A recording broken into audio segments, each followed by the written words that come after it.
Hi there, I'm Chris Dahlberg. Welcome to Birds of the Daintree. In this program we'll be showing you some spectacular bird life that makes the Daintree so incredibly special for bird watchers and conservationists alike. I first came to the Daintree 15 years ago and I came here for 2 days work and I haven't really left. The Daintree is very special not only in the bird life but the plants and the animals that are really only found in this small sort of tropical area of Australia. Australia's got 800 birds. We can find 430 species here. If we include the islands just off the beach of Daintree, up into the mountains of Daintree and then the drier parts beyond. And that brings bird watchers from all over the world. And I've been taking them out for the last 15 years, mainly at dawn.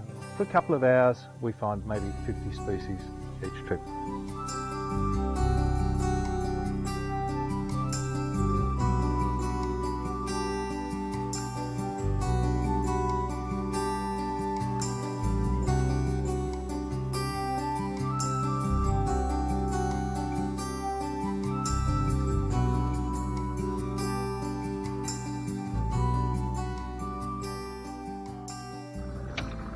Look, right here, Nankeen night heron. Fabulous. We do fairly well with nocturnal birds early in the morning. Nankeen night heron would have to be the prettiest night heron in the world. There's about 8 or 9 of them, and mostly they're cryptic like frogmouths. But here we are, look at this beautiful Nankeen night heron. Nice and light peaches and cream complexion in the front, and then the texture of the back, that beautiful Nankeen brown, like felt, almost like felt. Nankeen is a brown colour, and the idea of that comes from the Nankeen city of China, where they used to make a lot of brown clothing. So the name has sort of followed on, it's become Nankeen.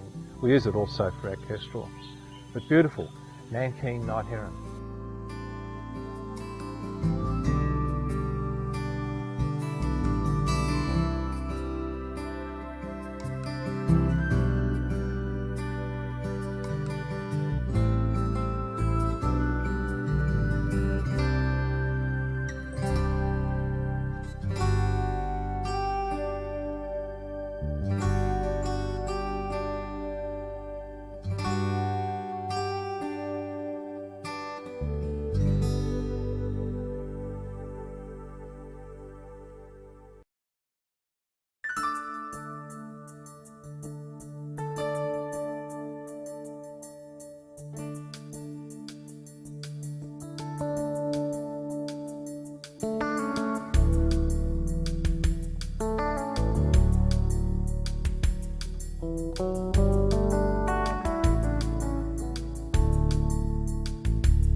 Right in front of us is a big mound, and it belongs to the orange-footed scrubfowl.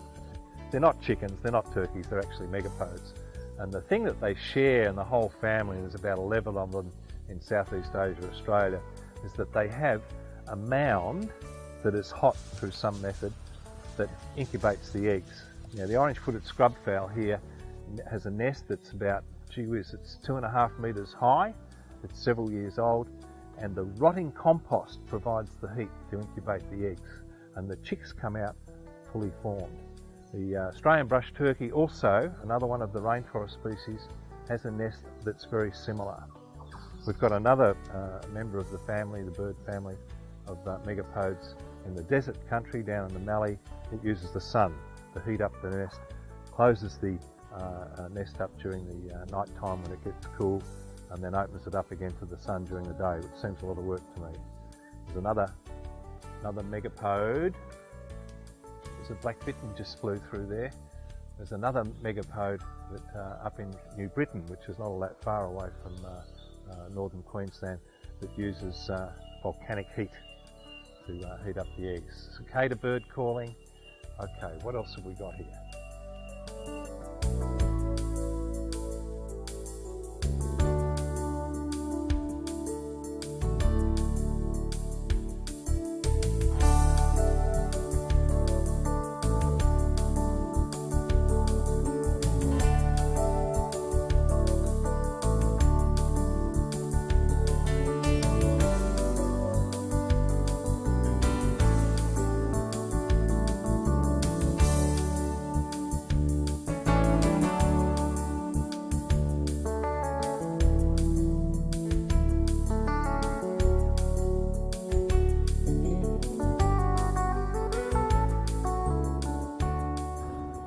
Up ahead.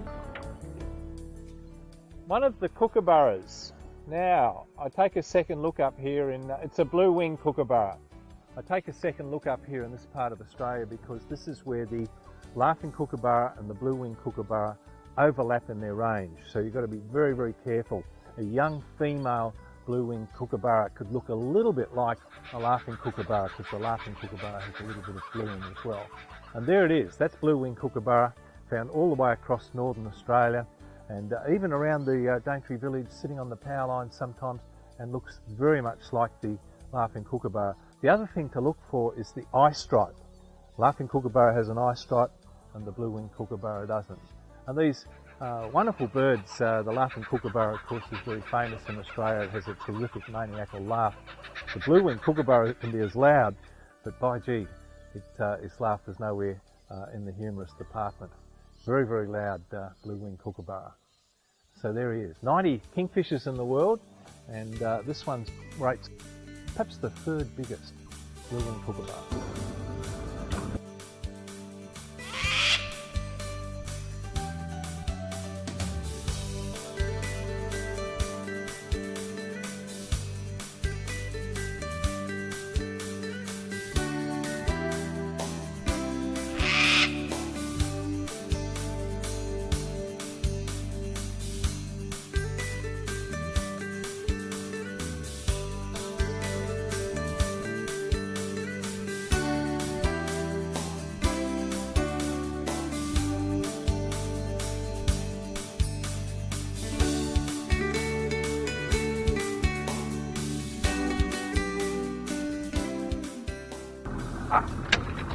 Little kingfisher, little kingfisher.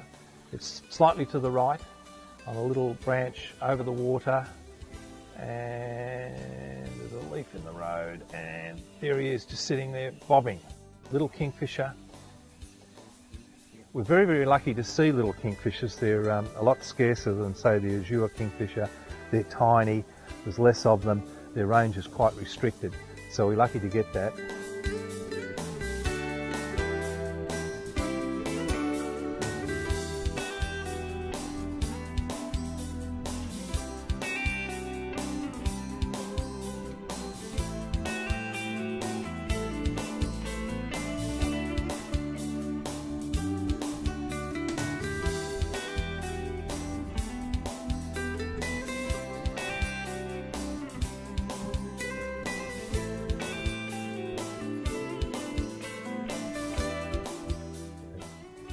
Okay, we go a little bit further along here. So birds are not the only thing that is found around the Daintree. We don't find too many mammals. The spectacled flying fox is fairly reliable, but there are some reptiles here too. Green tree snakes, eastern water dragon, and sometimes the amethystine python. That's very hard to find. And then saltwater crocodile.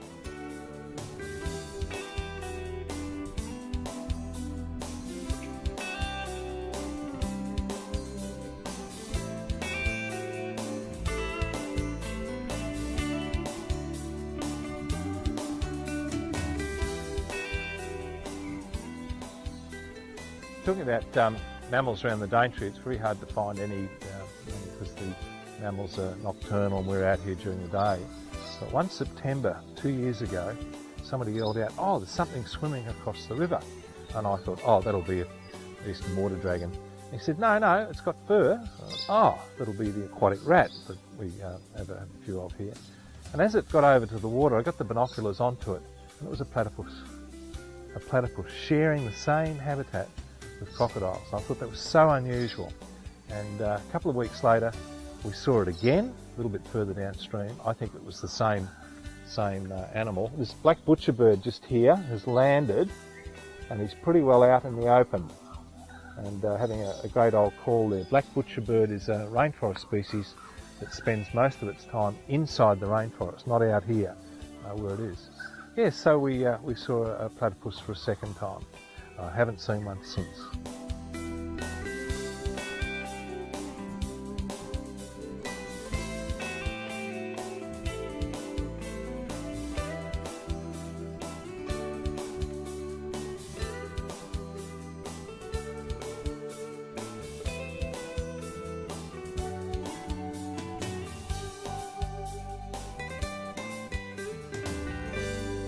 saltwater crocodiles at the moment in this summer period are not sitting out on the bank in the main part of the river. They're up in areas just like this, and they'll have a nest up on the bank somewhere, and they'll probably feel fairly comfortable being in this water. This water is a little bit cooler than, say, the main water out in the main part of the river, but they like to be where they consider themselves to be safe. So saltwater crocodiles, you can't sort of, oh, hear that? That's the redneck crake. It's another rainforest species. It'll be on the ground somewhere way back in there, and we don't see them enough from the boat either. Redneck crake, probably common enough, but one of these rainforest things that you don't see a lot of. Yeah, so you've got to be a bit careful as you go about working in these areas. If we stick the boat on the bottom here, we can't get out and suddenly push it, because there are various things there that can do us some harm, not only the saltwater crocodile, but stonefish and that sort of thing. So we're very careful about how we go about working in the Daintree.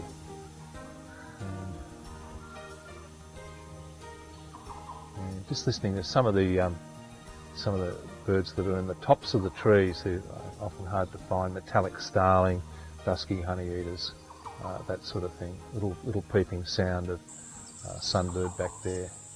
And there's beautiful trees that are called locally river gums, Tristaniopsis lorina, and you just see them coming up here. This is where the black bitterns like to come and nest. They prefer this tree above all the others, and we just come in. It's like going into a little gallery or a little cathedral almost. And rainbow lorikeets, of course, drowning out most of the other calls. There happens to be a syzygium there, full of nectar. The rainbow lorikeet's just feeding on it. But have a look at this. This is a lovely little sort of cathedral type thing caused by these river gums. Favoured tree for black bitterns to come and nest in.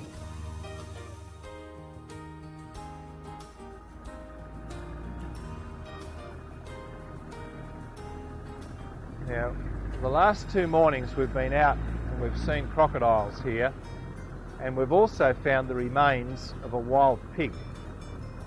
And I believe I can smell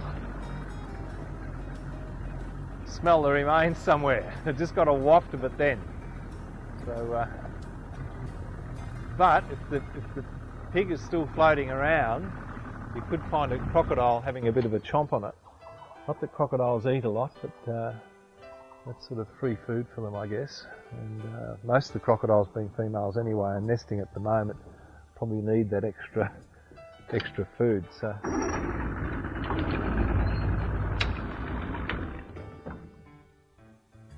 There's the crocodile, right there. How about that? It's moving away. Look, the water's clear enough. You can see the tail moving backwards and forwards, and the legs coming back alongside the body, just slowly moving, and the crocodile just swimming away. Okay. Oh, look, it's chomping on something. I don't believe this. You don't see crocodiles eating much, and there it is. Look, there's a definite gulp, gulp, as he chomps away. Fancy that. Just talking about a bit of pig floating around, and there we are. We've got a crocodile eating a bit of it.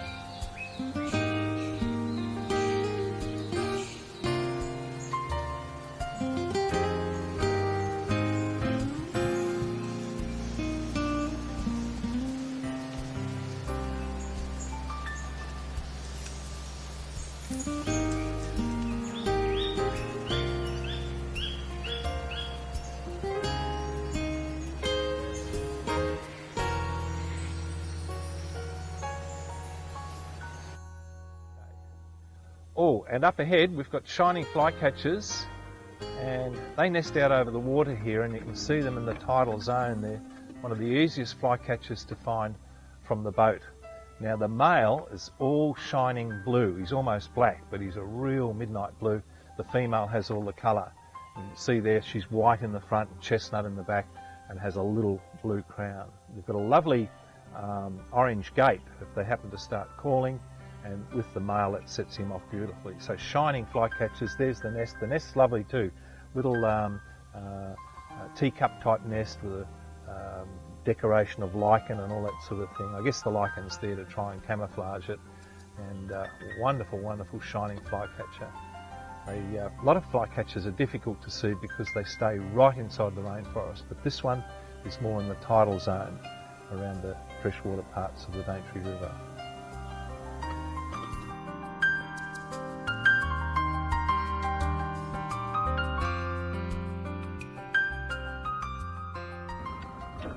It's almost surreal, this, with all the mangrove root systems. It's a nice part of the world.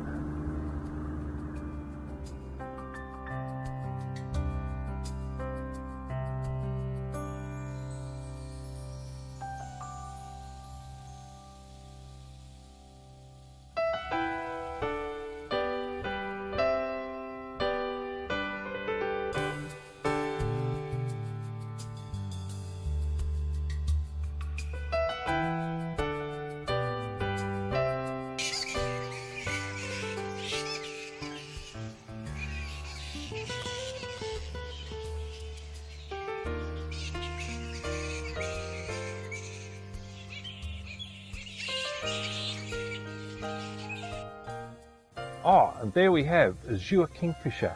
Now, it's about 1 metre over the water, slightly to the right of the centre line of the boat, and looking towards us. This is a very, very cooperative bird. They're very, very tolerant and put up with us. And we're just sort of gliding up very slowly, smoothly, and it just sits there. Very similar to the common kingfisher that you find in Europe, or the only kingfisher you find in Europe. And we're lucky we see it here most trips. Azure kingfisher. Up, and there he goes, he's off.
Tawny Frogmouth and chick.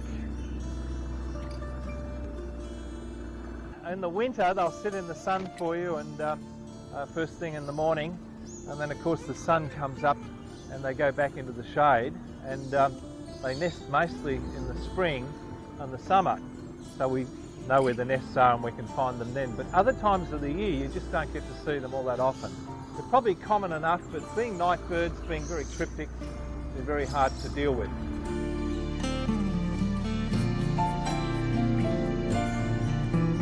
When the chicks first get their plumage, they are much lighter colour, and just before they fledge they start to change colour and get very much like the adults, and that's what's happening here. The young bird is getting ready to fly soon. the Tawny Frogmouth. It's a really good one to get. Very popular with visiting bird watchers. Biggest frogmouth in the world.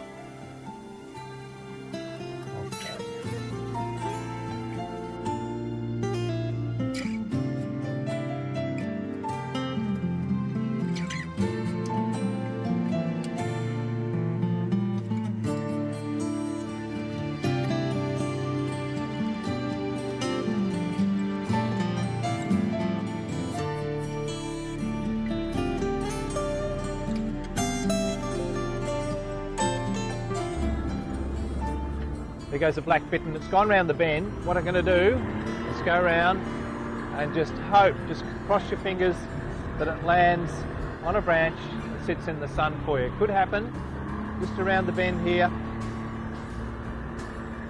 Sun streaming down. Operate at fantastically high temperatures, birds. Cool morning, they'll be into sitting in the sun. And there it is, right there.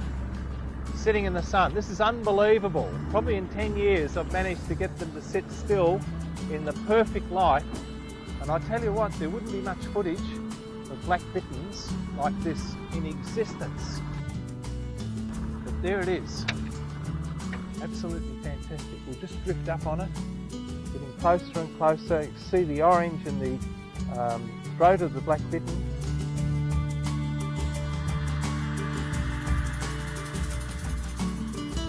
Beautiful orange matte sort of colour there, and then you can see he's not jet black, he's very, very dark, but showing up in this sort of thing, looking brown.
Oh, this is one of the moments I've been waiting for, and I was hoping that we'd get it. This is our #1 bird, great-billed heron. It's one of the biggest herons in the world, and just standing out like that. It's rather unusual in its proportions. The legs seem a bit too short for the size of the rest of the bird, but it works out about, oh look at the 5th biggest heron in the world. And it's just, look, it's getting a little bit agitated. I think it might fly off in a minute, and it's sort of looking there. It's so good to see him. When we started to do this little program, I was hoping against hope that we'd finally get a great-billed heron. And oops, there he goes. He's off and flying. Look at the huge wingspan, just almost like a pterodactyl. And there it goes, great-billed heron. That's our rarest bird in Daintree.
Well, there you are. That's it.